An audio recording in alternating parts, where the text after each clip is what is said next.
ये 36 कौम के साथ देना होता है। वोटों के वक्त 36 कौम की बात करते हैं, 36 कौम का बात करने का नहीं होता।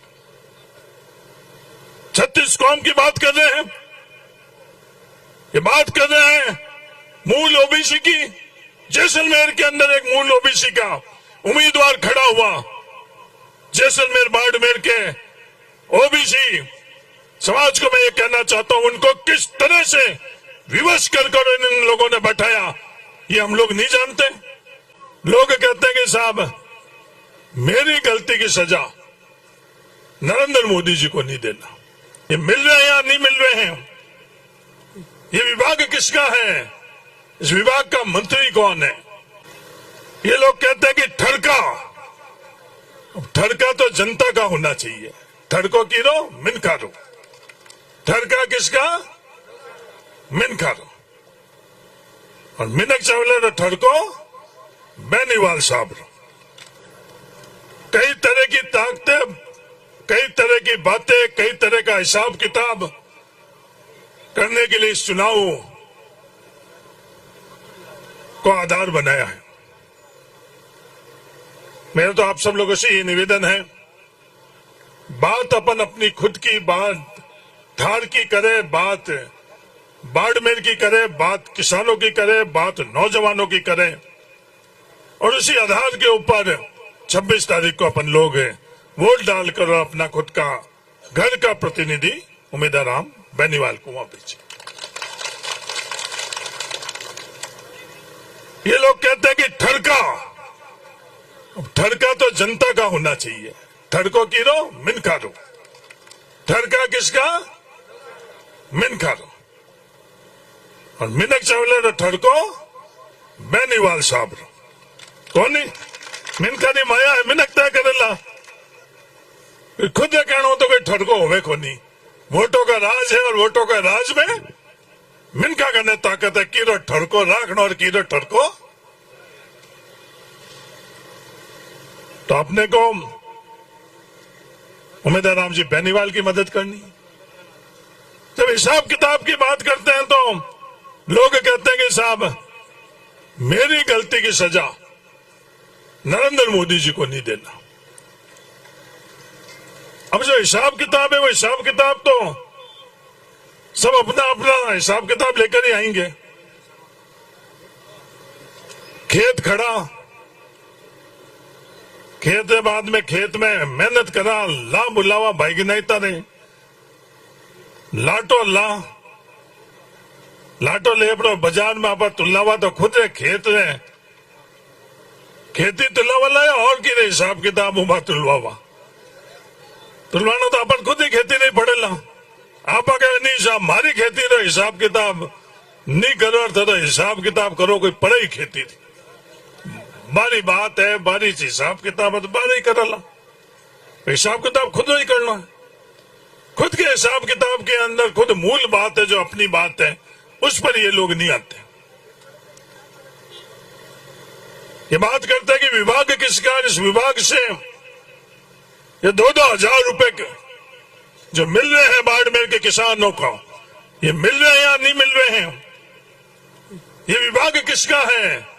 इस विभाग का मंत्री कौन है? ये सवाल, ये बात अपन लोगों के बीच में रखी जा रही है। 5 साल जब मैं लोकसभा का सदस्य था, उस वक्त बाड़मेर के प्रत्येक व्यक्ति के जेब में कितना पैसा जा रहा था, उसका हिसाब किताब मैंने बाड़मेर की जनता को और दुनिया को बताया। उस बात का जिक्र, बात कर सही है गलत है उसका सवाल जवाब नहीं तो मुख्यमंत्री के आगे पीछे घूमने वाले दे रहे, नहीं प्रधानमंत्री के आगे पीछे घूमने वाले दे रहे, नहीं और किसी मकसद से अपन लोगों के बीच में आने वाले दे रहे हैं। वो बात कोई नहीं कर रहा है। 2009 के अंदर जब औसतन आई हम लोगों की 17,078 रुपए थी सालाना। हर साल में बाड़मेर के प्रत्येक व्यक्ति के जेब में 17,078 रुपए आते थे और 2019 के अंदर 7 गुना बढ़कर उन 5 सालों के अंदर 1,21,000 रुपए से ज्यादा हम लोगों के जेब में आते थे। और आज 10 साल का हिसाब किताब तो उनको देना चाहिए या नहीं देना चाहिए? वो बात नहीं करेंगे। वो फसल बीमा के अंदर जो हम लोगों के खुद के हक के पैसे थे, हक के पैसे का फैसला होने के बावजूद भी मैं उनसे ये पूछना चाहता हूं कि जो टाटा एआईजी और किसानों का फैसला करने के लिए जिस मंत्रालय की आप बात करते हो कि वो मंत्री कौन, वो कृषि मंत्रालय ही है। उस कृषि मंत्रालय के अंदर एक तरफ तो पूंजीपति टाटा एआईजी बीमा कंपनी और दूसरी तरफ बाड़मेर जिले के किसान। आपने फैसला किसके पक्ष में किया था? उत्तर है कि आपने फैसला टाटा एआईजी के लिए किया था और बाड़मेर के किसानों के जेब पर डाका डालकर और आपने वो पैसा टाटा एआईजी को दिया। ये मैं नहीं कह रहा हूं, ये हर कोई बाड़मेर के किसान अच्छी तरह से महसूस करता है।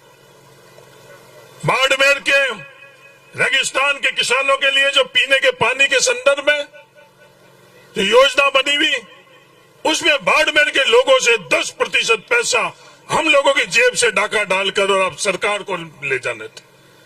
यह फैसला किसने किया? कौन सी सरकार ने किया? नरेंद्र मोदी जी ने किया, उनके मंत्रालय ने किया, कौन से मंत्री थे और कौन से सरकार के अंदर हुआ? ये बात ये लोग नहीं करेंगे। आमदनी दुगनी कर लेंगे, रोजगार 2 करोड़ दे देंगे। आमदनी दुगनी होनी तो अलग बात। नौजवान साथियों, किसान भाइयों, हमारी आमदनी पिछले 10 वर्षों में कितनी बढ़ी, इस बात का जवाब ये लोग नहीं दे रहे हैं। इन्होंने नारा लगाया कि किसानों की आमदनी दुगनी, तो हिसाब किताब तो बाड़मेर के 36 कौम के किसान मांग रहे हैं। दूसरे एक और उम्मीदवार आए हैं, वो कहते हैं मेरी वही विचारधारा है, मेरे को वो निकाल नहीं रहे हैं भारतीय जनता पार्टी से, तो मैं निकलूं क्यों? चुनाव के प्रचार के अंदर ये बातें कर रहे हैं, चुनाव के प्रचार के अंदर हमारी बात नहीं कर रहे हैं, बाड़मेर जिले की बात नहीं कर रहे हैं, धार की बात नहीं कर रहे हैं, सिर्फ नारे लगा रहे हैं, सिर्फ शब्दों का जो इस्तेमाल कर रहे हैं। मजबूत तो हम लोग थे, हमारे पूर्व मजबूत थे, इसलिए इन रेगिस्तान के अंदर आकर हम लोगों के पूर्वज यहाँ रहे थे। लीलसर के कोई भी किसान लीलसर का नहीं था। बाईतू के हम लोग, जो मेरा परिवार है, बाईतू के नहीं थे, बीकानेर से आए थे और 36 कौम साथ में हम लोग आए थे और भाईचारे के हिसाब से 36 कौम हम आज भी साथ में रह रहे हैं। मैं उनको बताना चाहता हूं, जो बात कर रहे हैं यहाँ की, हमारे पूर्वजों ने, हम लोगों ने खेत पर, हल पर बाद में हाथ रखा और पहले गांव के 36 कौम के गरीब के लिए मांगा, पशु के लिए मांगा, पक्षी के लिए मांगा और आखिरी में हमारे परिवार के लिए मांगा। ये 36 कौम के साथ देना होता है। वोटों के वक्त 36 कौम की बात करते हैं, 36 कौम का बात करने का नहीं होता। 36 कौम की बात कर रहे हैं, ये बात कर रहे हैं मूल ओबीसी की। जैसलमेर के अंदर एक मूल ओबीसी का उम्मीदवार खड़ा हुआ, जैसलमेर बाड़मेर के ओबीसी समाज को मैं ये कहना चाहता हूं, उनको किस तरह से विवश कर इन लोगों ने बैठाया, ये हम लोग नहीं जानते। जो महाराज मूल ओबीसी को लेकर और इन विधानसभा चुनाव के अंदर खड़े हुए, उनके साथ आप लोगों ने क्या व्यवहार किया और क्या आचरण किया, ये बाड़मेर जैसलमेर के 36 कौम अच्छी तरह से जानते हैं। जब ओबीसी की बात आई, ओबीसी के आरक्षण बनाने के लिए बात आई, एक अक्षर भी इन दोनों में से किसी ने बात करी? हमारा हक और अधिकार था, संविधान के हक और अधिकार से हम लोगों का 21% से ज्यादा हम लोगों का हक और अधिकार था। और ये दोनों क्या बात कर रहे हैं? आप अपनी ताकत इन लोगों को दो, 400 पार कराकर ये संविधान बदलेंगे।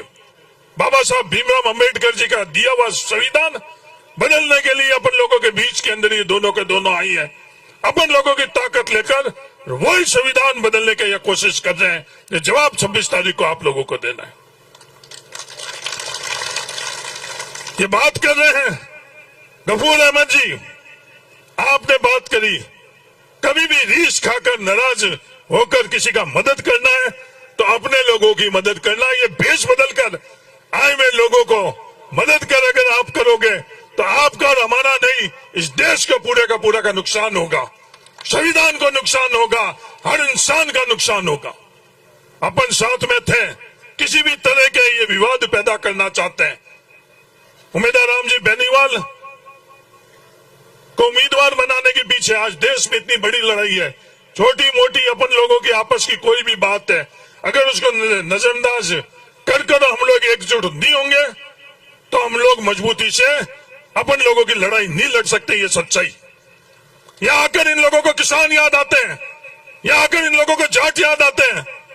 जब जाटों के खिलाड़ी दिल्ली के फुटपाथ के ऊपर बैठे थे, मैं इन लोगों से पूछना चाहता हूं, उस दिन ये कहां थे? दिल्ली के अंदर आप लोगों ने भेजा, आप लोगों ने दिल्ली में भेजा और कुछ चंद कदम दूर ये थे,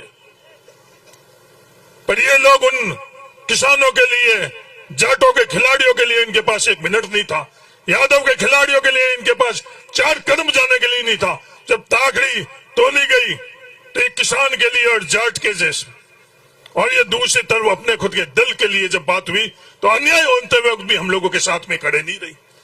कृषि बिल के समय जब ये बात करते हैं कि ये कौन सा मंत्रालय है, हिंदुस्तान के किसानों के साथ अन्याय हो रहा था, कभी एक शब्द भी इन्होंने बोला?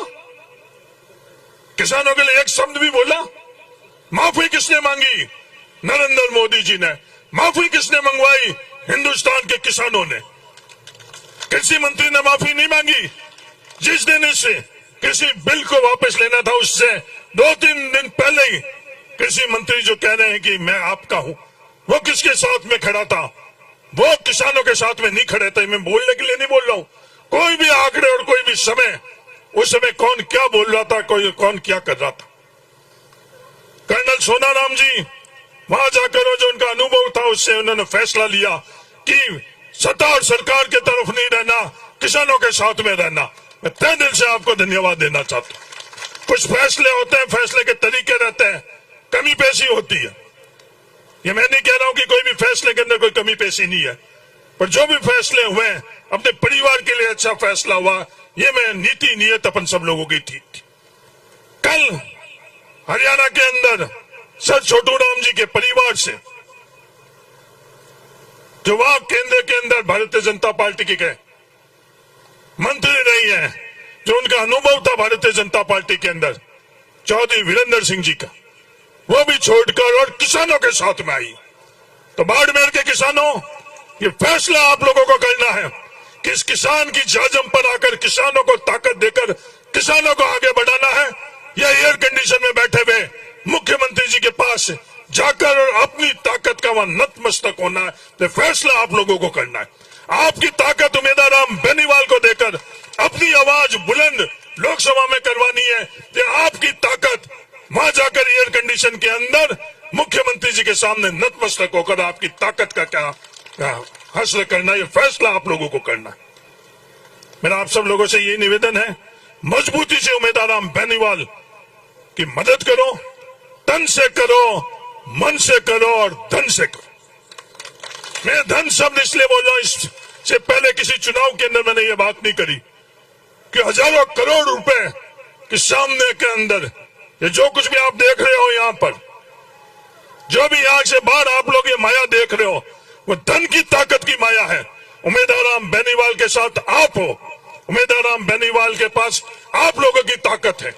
वॉकी टॉकी लेकर हजारों करोड़ रुपए खर्च कर जा रहे थे।